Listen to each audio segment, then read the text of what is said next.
नमस्कार, मी सुवर्णा जोशी. दुपारच्या बातम्यांमध्ये स्वागत. सुरुवात एका महत्त्वाच्या बातमीने आपण करणार आहोत. ही बातमी आहे गणेशोत्सवासंदर्भातली. सार्वजनिक गणेशोत्सवाकरिता मार्गदर्शक सूचना जारी करण्यात आलेल्या आहेत. यंदाचा गणेशोत्सव साधेपणानेच साजरा करावा असं महापालिकेने मंडळांना सांगितलेलं आहे किंवा मंडळांना महापालिकेने परवानगी घेतल्यानंतरच सार्वजनिक गणेशोत्सव साजरा करता येणार आहे असं स्पष्ट करण्यात आलेलं आहे. सार्वजनिक गणेश मूर्तीची उंची 4 फूट असावी. घरगुती गणेश मूर्तीची उंची साधारण 2 फुटांपर्यंत असावी. शक्यतो शाडूच्या मातीची मूर्ती प्रतिष्ठापित करा असं आवाहन करण्यात आलंय. मंडप परिसरामध्ये होणारी गर्दी टाळावी. मूर्तीचं विसर्जन कृत्रिम तलावात करावं. सांस्कृतिक उपक्रमाऐवजी आरोग्य कार्यक्रम राबवावेत. आरती, भजन, कीर्तनादरम्यानची गर्दी टाळावी. गणपतीचं दर्शन ऑनलाईन पद्धतीने ठेवता येईल का, ही प्राथमिकता असावी. मंडपात सातत्याने किंवा दररोज निर्जंतुकीकरण, थर्मल स्क्रीनिंग असावं. अशा प्रकारच्या मार्गदर्शक सूचना जारी करण्यात आलेल्या आहेत. न्यूज 18 लोकमतनं साधारणपणे 7 ते 8 दिवसांपूर्वीच एक विशेष कार्यक्रम या मार्गदर्शक सूचना संदर्भातला किंवा गणेशोत्सव कसा साजरा करावा, गणेश मंडळ प्रतिनिधींचं, मूर्तिकारांचं काय म्हणणं आहे या संदर्भातला सविस्तर एक कार्यक्रम न्यूज 18 लोकमतच्या प्रेक्षकांकरता सादर केलेला होता. आणि त्यामध्ये मुंबईच्या महापौर किशोरी पेडणेकर यांना पण या सूचनांविषयी विचारलं होतं. त्यांनी न्यूज 18 लोकमतवर हे स्पष्ट केलेलं होतं की आठवड्याभरात मार्गदर्शक सूचना आम्ही जाहीर करू, घोषित करू आणि त्याप्रमाणे या मार्गदर्शक सूचना आपल्याला बघायला मिळत आहेत. आमचे प्रतिनिधी उदय जाधव यांच्याकडून अधिक माहिती घेऊया. उदय, ज्याप्रमाणे आपण न्यूज 18 लोकमतवर हे स्पष्ट केलं होतं की आठवड्याभरात गणेशोत्सवासंदर्भातले निर्बंध महापौर किंवा महापालिका स्पष्ट करतील, त्याप्रमाणे आता निर्बंध किंवा नियम, मार्गदर्शक सूचना समोर आलेल्या आहेत. काय सांगाल?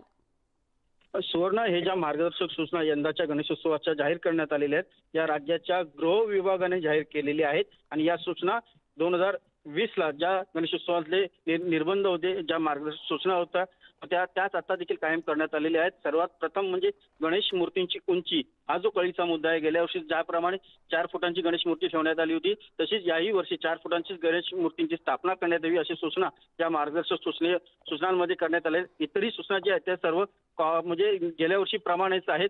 मात्र यंदाचे गणेशोत्सव मंडळ आहे, खास करून जे विशेष सार्वजनिक गणेशोत्सव मंडळ आहे, ज्यांच्या गणेश मूर्ती मोठ्या असतात, त्यांची विशेष करून मागणी होती. गेल्या वर्षी आम्ही कोविड पॅन्डेमिक एवढा मोठा काळ होता, त्यामुळे संसर्ग काळात आम्ही राज्य सरकारच्या सूचनांचं तंतोतंत पालन केलेलं आहे. यंदा मात्र वॅक्सिन आलेलं आहे. आम्ही आमच्या गणेशोत्सव मंडळाच्या परिसरामध्ये आणि मंडपामध्ये आमचे जेवढे कार्यकर्ते असतील, दररोजची येणारी माणसं असतील, त्या सर्वांचं आम्ही वॅक्सिनेशन करून घेणार आहोत. एक बायो बबल जो आहे तो करून घेणार आहोत. आणि त्या आधारे आम्हाला आमचा पारंपरिक गणेशोत्सव जो आहे तो साजरा करण्यात यावा अशी विनंती केली होती किंवा त्यांची अशी अपेक्षा होती. उदय, काही क्षण आपल्याला थांबवते. स्वप्नील परब सचिव आहेत लालबाग सार्वजनिक गणेशोत्सव मंडळाचे, जे आपल्याबरोबर जोडले गेलेले आहेत. स्वप्नीलजी, मार्गदर्शक सूचना जारी झालेल्या आहेत. यामध्ये आपण जेव्हा न्यूज 18 लोकमतशी उदयशी बोलत होतात तेव्हा म्हणाला होतात किंवा अशी मागणी आणि इच्छा व्यक्त केली होती की यावेळेला तरी साधेपणाने का होईना पण गणेशोत्सव साजरा करता यावा. मूर्तीचं बंधन, मूर्तीची किती उंची असेल याचं बंधन नसावं आणि गर्दीबाबत जे सतत सांगितलं जातं त्याचं पालन आम्ही करू. पण अशा मार्गदर्शक सूचना आल्या आहेत ज्याने आपण जे म्हणताय ते शक्य होणार नाही. स्वप्नीलजी मॅडम, आत्ताच गृह विभागाच्या ज्या काही मार्गदर्शक सूचना आलेल्या आहेत त्या आमच्या हाती लागलेल्या आहेत. त्याच्यावरती अजूनही अधिकृतरित्या मंडळाच्या वतीने त्याच्यावरती चर्चा झालेली नाहीये, ती लगेचच होईल.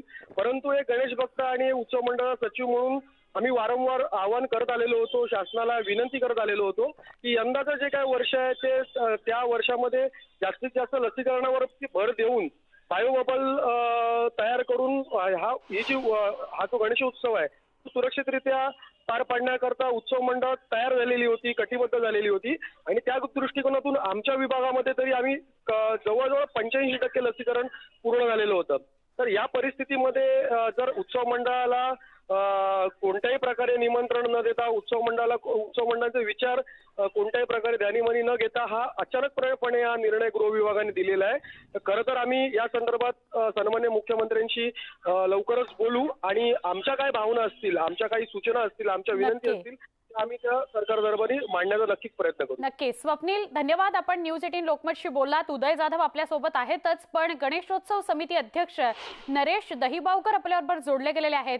नरेशजी, आपण या मार्गदर्शक सूचना हातात आल्यानंतर किंवा बघितल्यानंतर काय पहिली प्रतिक्रिया द्याल? आपल्याला या सगळ्या मार्गदर्शक सूचना मान्य आहेत का? कारण महामारीचा काळ आहे, हे दुसरं वर्ष आहे जेव्हा साधेपणानं गणेशोत्सव साजरा करा असं गृह विभाग सांगतंय. नाही, परिस्थिती काय आहे, माझ्या आत्ताच हातात मिळालं जे परिपत्रक आहे तो महाराष्ट्र शासनाच्या गृह विभागाने. मी निश्चितच आश्चर्यचकित झालो, कारण काय गेली 40 वर्ष समन्वय समितीच्या माध्यमातून जे समन्वय साधायला पाहिजे मंडळाचा आणि शासनामध्ये, ते गेली 40 वर्ष होते आणि गेली 40 वर्ष शासनाबरोबर जेव्हा पत्रव्यवहार होतो त्यावेळी बैठक होते आणि बैठकीतून मार्ग निघतो. आता हा जो घेतलेला त्यांनी निर्णय आहे तो एकतर्फी आहे. हा कुठच्याही मंडळाला किंवा समन्वय समितीला विचारात घेतलेला नाहीये आणि तो कायद्याच्या दृष्टीने तो उचित आणि न्यायाला धरून नाही.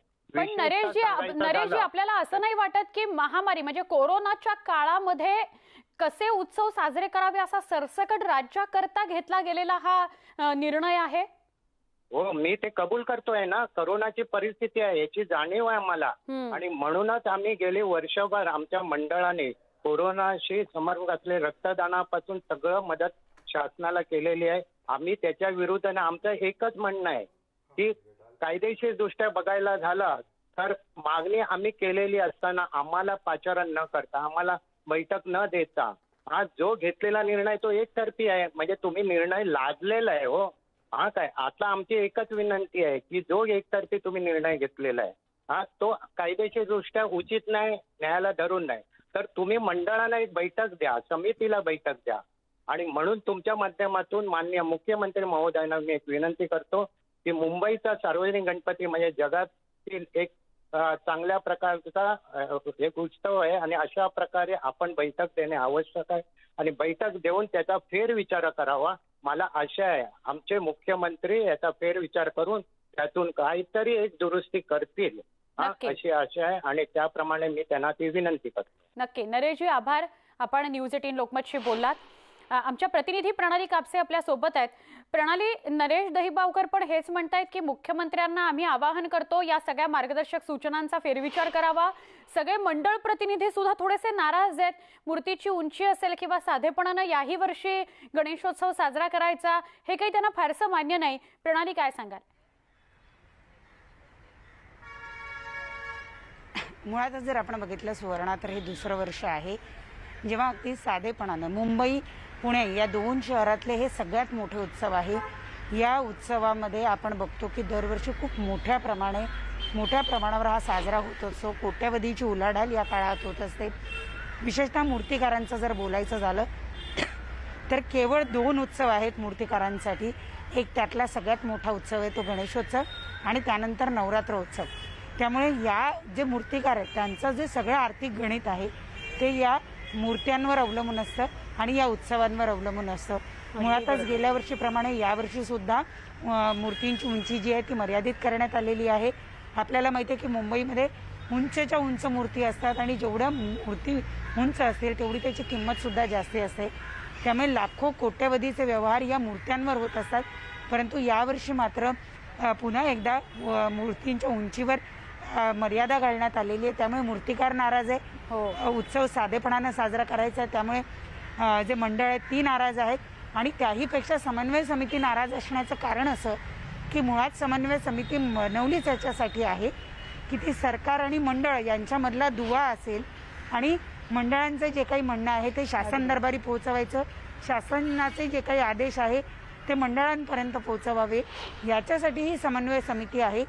पण समन्वय समितीची कुठलीही बैठक न घेता त्यांच्याबरोबर कुठलीही चर्चा न करता गेल्या वर्षीचे नियम सरसकट याही वर्षी लागू करण्यात आलेले आणि त्यामुळे केवळ मंडळच नाही तर समन्वय समिती सुद्धा नाराज झालेली आहे आणि एकूणच या उत्सवाशी संबंधित असलेले सगळेच लोक सगळेच व्यावसायिक ते नाराज असल्याचं चित्र दिसून येतं. नक्की. प्रणाली, या मार्गदर्शक सूचनांमध्ये असे कोणते मुद्दे आहेत ज्याच्यावर मंडळ प्रतिनिधीने आक्षेप घेतलाय आणि आता मंडळ प्रतिनिधी म्हणतात की आम्ही मुख्यमंत्र्यांना भेटू? एक.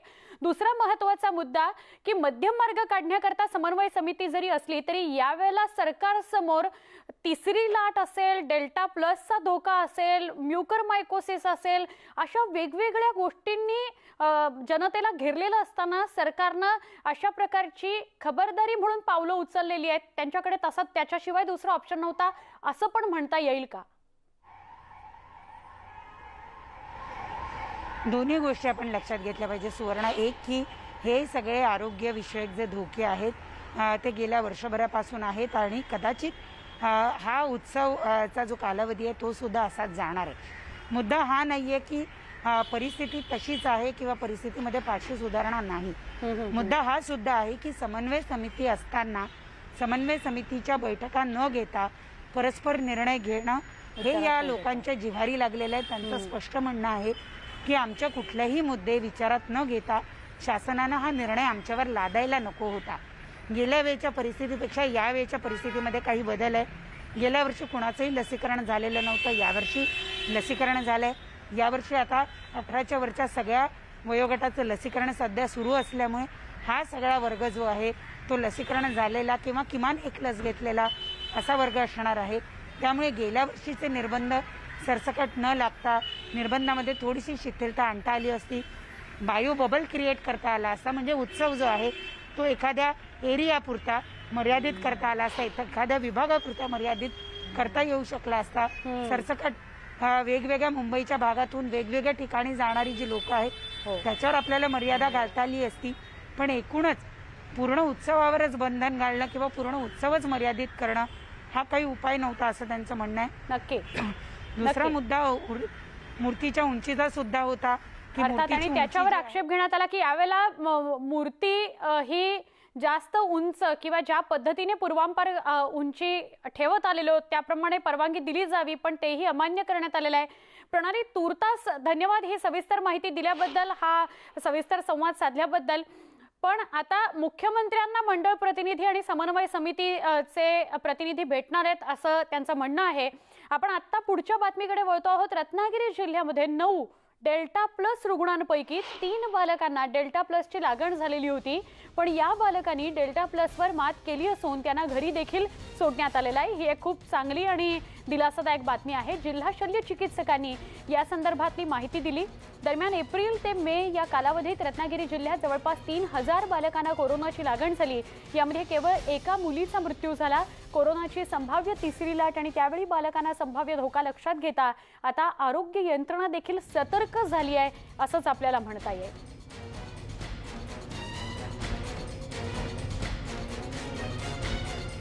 आपण अधिक जाणून घेऊया आमचे प्रतिनिधी शिवाजी गोरे यांच्याशी बोलून. शिवाजी, रत्नागिरीतली परिस्थिती डेल्टा आणि डेल्टा प्लसचा धोका आहे, तिसरी लाट, त्यात लहान मुलांना याची लागण होईल अशा शक्यता वर्तवल्या जात आहेत. या पार्श्वभूमीवर रत्नागिरीमधून मात्र चांगली बातमी येते, दिलाशाची बातमी येते. रत्नागिरी जिल्ह्यामध्ये 9 लोकांना डेल्टा प्लसची लागण झाली होती. त्यामधल्या एका महिलेचा मृत्यू झाला होता. आता 3 जे लहान मुलं आहेत त्या लहान मुलांनी डेल्टा प्लस वरती मात केलेली आहे. काही जणांवरती उपचार सुरू आहेत. सर्वांची प्रकृती बरी आहे. एकाचा मृत्यू जरी दुर्दैवी मृत्यू झालेला आहे, परंतु 8 जण जे आहेत ते बरे झालेले आहेत. ही खरोखरच आनंदाची बातमी म्हणावी लागेल. राज्यामध्ये सर्वाधिक रुग्ण रत्नागिरी जिल्ह्यामध्ये होते, 9 रुग्ण होते आणि हा कुठेतरी धोका वाढतोय की काय असं वाटत होतं, परंतु डेल्टा प्लसच्या रुग्णांनी त्यावरती मात केलेली आहे. एकीकडे रत्नागिरी जिल्ह्यातला कोरोनाबाधित रुग्णांचा आकडा सुद्धा मोठा आहे. दिवसेंदिवस रुग्णसंख्येमध्ये भर होते. रत्नागिरी जिल्ह्यामध्ये सुमारे 3000 बालकांना कोरोनाची लागण झाली होती आणि तिसऱ्या लाटेपूर्वीच 3000 जे बालकांना जे लागण झालेली आहे ती खूप मोठा आकडा म्हणावा लागेल, कारण तिसरी लाट अजून यायची आहे. तिसऱ्या लाटेपूर्वीच जर का अशा प्रकारची परिस्थिती असेल तर तिसऱ्या लाटेमध्ये खबरदारी घेणं खूप गरजेचं आहे. जिल्हा शल्य चिकित्सकांनी आज जाहीर केले की 3000 मुलांना बाधा यापूर्वी झालेली आहे. डेल्टा प्लस मध्ये 3 मुलं होते, 3 मुलांचा सुद्धा त्यांनी मात केलेली आहे. नक्की. पण शिवाजी, आतापर्यंतच्या रुग्णांची संख्या बघता किंवा मुलांना लागण झाली, 3 मुलं त्या धोक्यातून बाहेर आली, हे सगळं बघता रत्नागिरी काय किंवा सिंधुदुर्ग काय, इथे आरोग्य यंत्रणा मात्र सज्ज झालेली आहे, तिसऱ्या लाटेसाठी सतर्क झालेली असं म्हणायचं? नक्कीच आरोग्य यंत्रणा खडबडून जागी झालेली आहे. रत्नागिरी जिल्ह्यामध्ये सुमारे 60,000 लोकांना कोरोनाची बाधा झालेली आहे, तर सिंधुदुर्ग जिल्ह्यामध्ये 43,000 लोकांना कोरोनाची बाधा झालेली आहे. रत्नागिरी जिल्ह्यामध्ये 1,700 लोकांचा मृत्यू झालेला आहे. एका लहान मुलाचा सुद्धा मृत्यू झाला. यामध्ये डेल्टा प्लसचा एक रुग्ण होता, त्याचा सुद्धा मृत्यू झालेला आहे. आणि अशा प्रकारची परिस्थिती पाहता तिसऱ्या लाटेची पूर्वतयारी प्रशासनाने पूर्णपणे केलेली आहे. लहान मुलांसाठी कोविड सेंटर या ठिकाणी काढण्यात आलेलं आहे. महिलांसाठी सेपरेट कोविड सेंटर काढण्यात आलेलं आहे. आणि या सर्व जिल्ह्यामधली जी परिस्थिती आहे ती आता कुठेतरी नियंत्रणात आणण्यासाठी प्रशासकीय यंत्रणा कामाला लागलेली आहे. नक्की तिसऱ्या शिवाजी, लाटेचा एका संभाव्य बाजूला धोका- आरोग्य यंत्रणा सज्ज ठेवली गेलेली असताना रत्नागिरीत काय किंवा सिंधुदुर्गात काय काही निर्बंध या दोन्ही जिल्ह्यांसाठी लागू करण्यात आलेत का? नागरिकांना काही स्पष्ट सूचना किंवा ताकीद दिली गेली आहे का प्रशासनाकडून? रत्नागिरी किंवा सिंधुदुर्ग हे दोन्ही जिल्हे 4थ्या टप्प्यामध्ये आहेत आणि 4थ्या टप्प्यामध्ये जे काही निर्बंध लावण्यात आलेले आहेत त्या निर्बंधाचं पालन सुद्धा नागरिकांकडून केलं जाते. परंतु या दोन्ही जिल्ह्यातला जो आकडा आहे तो कमी होताना आपल्याला दिसत नाही. रायगड, रत्नागिरी, सिंधुदुर्ग, कोल्हापूर, सातारा आणि सांगली हे 4 जिल्हे आहेत. ते या 7 जिल्हे आहेत. या 7ही जिल्ह्यामध्ये मोठ्या प्रमाणामध्ये कोरोनाचे रुग्ण आढळून येत आहेत आणि या ठिकाणचे जे निर्बंध आहेत 4थ्या टप्प्यातले ते 7ही जिल्ह्याला लागू करण्यात आलेले आहेत. परंतु या जिल्ह्यातला जो आकडा आहे तो आकडा आपल्याला कमी होताना पाहायला मिळत नाही. ग्रामीण भागामध्ये मोठ्या प्रमाणात कोरोनाचे रुग्ण आढळत आहेत आणि हीच प्रशासनाची चिंता वाढलेली आहे. एकीकडे जिल्ह्यामध्ये माझी रत्नागिरी माझी जबाबदारी अशा प्रकारची मोहीम राबवली जाते. प्रत्येक घराघरामध्ये जाऊन लोकांच्या आरटीपीसीआर टेस्ट केल्या जात आहेत. नक्की मोठ्या प्रमाणामध्ये शिवाजी, टेस्ट केल्या जात आहेत. काही क्षणासाठी आपल्याला थांबवते. महाराष्ट्र टास्क फोर्सचे सदस्य उदय कुलकर्णी आपल्या सोबत आहेत. डॉक्टर उदय कुलकर्णी आपल्याशी बोलतायत. डॉक्टर, रत्नागिरीमध्ये अशी 3 बालक आहेत ज्यांना डेल्टा प्लस या व्हेरियंटची लागण झालेली होती, पण त्यांच्यावर उपचार झाले, ते उपचार यशस्वी झाले. ही तिन्ही मुलं सुखरूप स्वतःच्या घरी गेलेली आहेत. तुम्ही ही चांगली बातमी आहे, या चांगल्या बातमीविषयी काय सांगाल? डेल्टा प्लसच्या भीतीविषयी काय सांगाल? दर्शकांना मी सांगू इच्छितो की आज डेल्टा प्लस हा व्हेरियंट आहे तो भारतभरामध्ये साधारणतः 50 ते 60 केसेस आपण ज्या काही बघितल्या आहेत. महाराष्ट्रामध्ये विशेषतः याचा प्रादुर्भाव आपल्या काही रत्नागिरी, सिंधुदुर्ग या जिल्ह्यांमध्ये जास्त दिसतोय. पण घाबरण्यासारखी आज परिस्थिती या क्षणी तरी वाटत नाहीये, कारण त्या व्हेरियंटमुळे मृत्यू हा त्या मानाने कमी आहे. पण आपल्याला सावध मात्र निश्चित राहावं लागणार आहे, कारण डेल्टा प्लस हा व्हेरियंट अजूनही परीक्षणामध्ये आहे. त्याच्यावरती अजूनही सर्व ठिकाणी संशोधन चालू आहे की हा अजून पुढे बदलला याच्यात तर कदाचित हा घातक होऊ शकतोय. आता तरी सुदैवाने याच्या ज्या काही केसेस आहेत त्या बऱ्या होतानाच आपल्याला जास्त बघायला मिळालेल्या आहेत. डॉक्टर उदय, अजून एक, आता डेल्टा प्लसची जेव्हा चर्चा सुरू झाली तेव्हा त्याच्याविषयीची भीती पण वाढली आणि गैरसमज सुद्धा पसरायला लागले. म्हणजे असं की डेल्टा प्लस झाला तर त्याची उपचार पद्धती वेगळी असते किंवा डेल्टा प्लस हा व्हेरियंट आलाय म्हटल्यावर आता 2 डोस लसीचे घ्यायच्याऐवजी 3 डोस घ्यावे लागतील. हे सगळं जे पसरतंय त्याच्याविषयी तुम्ही काय स्पष्टता कराल? सध्या तरी कोरोनाचा हा एक व्हेरियंटच आहे. त्याच्यामधल्या जिनोम्समध्ये बदल झाल्यामुळे त्याच्यामध्ये जी उपचार पद्धती आहे तीही तीच राहणार आहे जी आतापर्यंत अगोदरच्या व्हेरियंट्समध्ये केली गेली आहे. याच्या बाबतीत आता तरी आपल्याला फार मोठे बदल ट्रीटमेंटमध्येही करायची गरज नाहीये आणि त्याच्यातनं होणारी बाय तीही दैवानी ज्या अगोदर ज्या पद्धतीने आपली ट्रीटमेंट करत त्याला रिस्पॉन्स करतोय. तिसरी गोष्ट म्हणजे या व्हेरियंटमुळे खूप मोठा घातकपणा अजूनपर्यंत गेल्या 8-10 दिवसात ज्यावेळीपासून आपल्याला केसेस मिळायला लागले तेव्हापासून तरी काही फारसा मोठा धोका दिसलेला नाहीये. त्यामुळे आता तरी तुम्ही निश्चिंत राहा असं मी सांगू शकेन. नक्की. डॉक्टर उदय कुलकर्णी, धन्यवाद. आपण न्यूज 18 लोकमतशी बोलात, प्रेक्षकांना हा दिलासा दिलात आपल्या या सगळ्या माहितीतनं. शिवाजी, आपलेही आभार आपण सविस्तर माहिती दिल्याबद्दल. बातमी आपण बघणार आहोत माजी गृहमंत्री अनिल देशमुख यांच्या संदर्भातली. आज अनिल देशमुखांना ईडीनं हजर राहण्याकरता समन्स बजावलेलं होतं, मात्र अनिल देशमुखांनी ईडीकडे 7 दिवसांची वेळ मागितलेली आहे. अनिल देशमुखांच्या वकिलांनी ही माहिती दिली. 100 कोटी वसुली प्रकरणी अनिल देशमुखांची ईडीकडून चौकशी करण्यात येते आहे. काही दिवसांपूर्वी म्हणजे अगदी 2 दिवसांपूर्वीच त्यांच्या नागपूरच्या आणि मुंबईतल्या घरांवर आणि वेगवेगळ्या ठिकाणांवर छापे मारण्यात आले. त्यांच्या कुटुंबियांची, नातेवाईकांची चौकशी करण्यात आली. अधिक माहिती या संदर्भातली घेतली गेली. त्यांची स्वतःची सुद्धा ईडीकडून सलग काही तास चौकशी झालेली आहे. आज अनिल देशमुखांना ईडीकडून समन्स बजावण्यात आलेलं होतं. हम लोग जो है कोऑपरेट कर रहे हैं और ड्यू प्रोसेस है और ड्यू प्रोसेस ऑफ लॉ हम लोग मान रहे हैं. तो अभी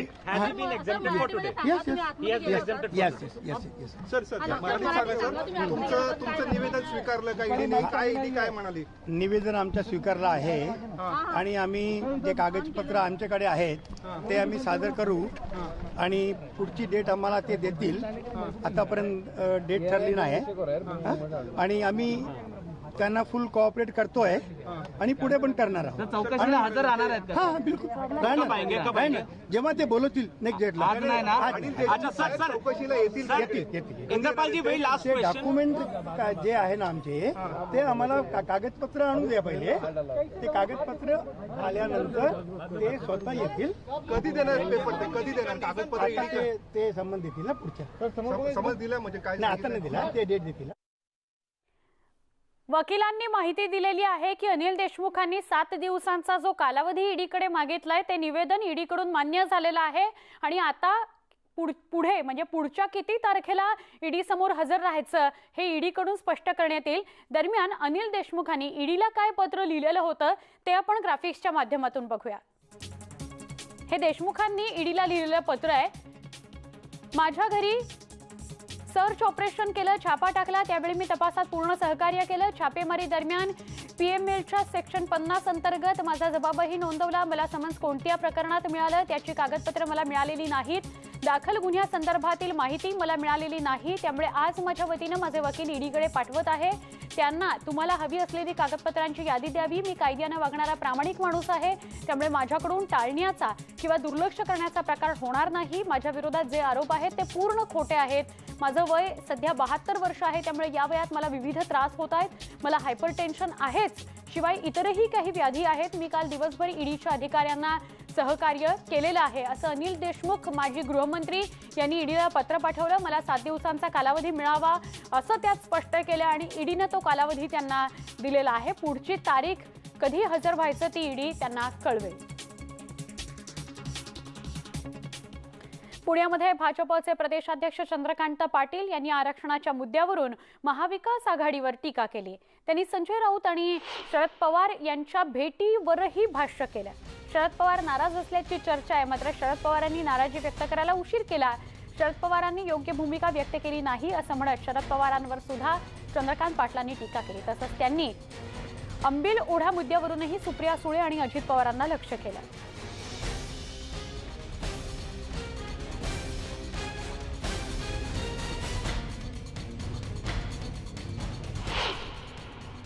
केंद्र कन्व्हिन्सच आहे की राज्याला अधिकार असले पाहिजे. तर आज मी त्यांना हा शब्द दिला आहे की 102व्या घटना दुरुस्तीचा रिव्ह्यू फेरविचाराची का फेटाळली गेली तर आम्ही शिष्टमंडळ म्हणून केंद्रात जाऊन हा आग्रह धरू की लोकसभा आणि राज्यसभेमध्ये याला एक करेक्शन करावे लागेल, एक अमेंडमेंट करायला लागेल, स्पष्टीकरणाची ती केंद्र सरकार करेल यासाठी आम्ही प्रयत्न करू. बाकी मी त्यांना असं म्हटलं की जरी 102व्या घटना दुरुस्तीनंतर राज्याला अधिकार नाही आहे तसं म्हटलं तरी सुद्धा सुरुवात होते ती राज्यानेच होते. काय चाललंय काय ही काय धावण्याची स्पर्धा चालली काय? इकडे इकडे इकडे इकडे बेटर वे एकत्रच बसा ना. बिचारा रावताना एवढं धावायला कशाला लावता? म्हणजे महाराष्ट्राचं पूर्ण वाटोळं एकदा झालं आर्थिक वैद्यकीय मग ते नाराजी व्यक्त करतात.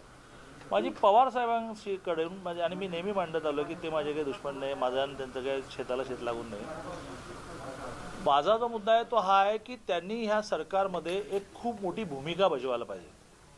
ती त्यांनी हे सरकार स्थापन होऊन जे 1.5 वर्ष झालं आणि 28 नोव्हेंबरला समजा चाललं तर 2 वर्ष होतील. त्या कालावधीमध्ये शरद पवार साहेबांनी एक भूमिका बजावायला पाहिजे होती, ती बजावली नाही. एक अंकुश म्हणून भूमिका त्यांनी करायला पाहिजे होती किंवा हे बरोबर चाललेलं नाही, काय तुमचं दरसोड चाललं आहे, काय ओपन काय नाही ओपन, आणि त्यातून आर्थिक नुकसान झालं, वैद्यकीय नुकसान झालं.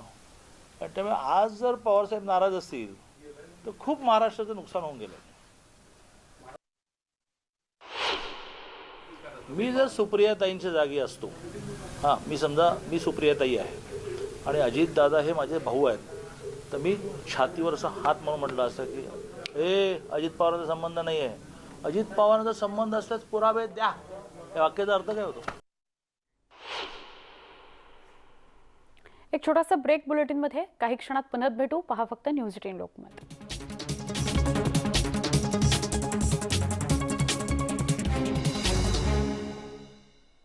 फेडरल बँक आणि नेटवर्क 18चा संयुक्त उपक्रम संजीवनी.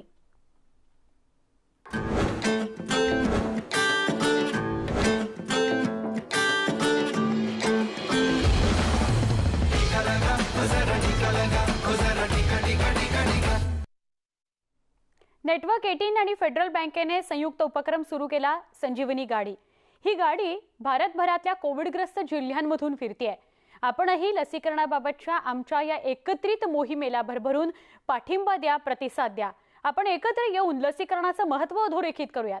पाहूयात संजीवनीची ही गाडी आज कुठे आहे.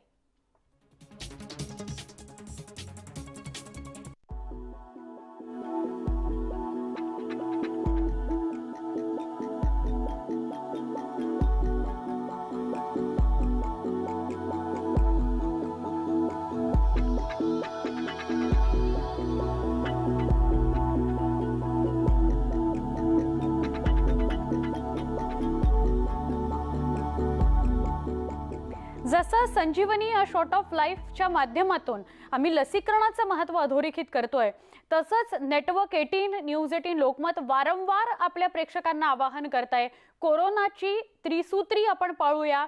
मास्क लावणं, सोशल डिस्टन्सिंग पाळणं आणि हात सॅनिटाईज करत राहणं किंवा शक्य असेल तेव्हा धुवत राहणं, हे किंवा या 3 गोष्टी पाळणं हे नितांत गरजेचं झालेलं आहे. आता आपल्याला कोरोना सोबत जगायचं असेल तर या 3 गोष्टी आपण नक्की ध्यानात घेतल्या पाहिजेत.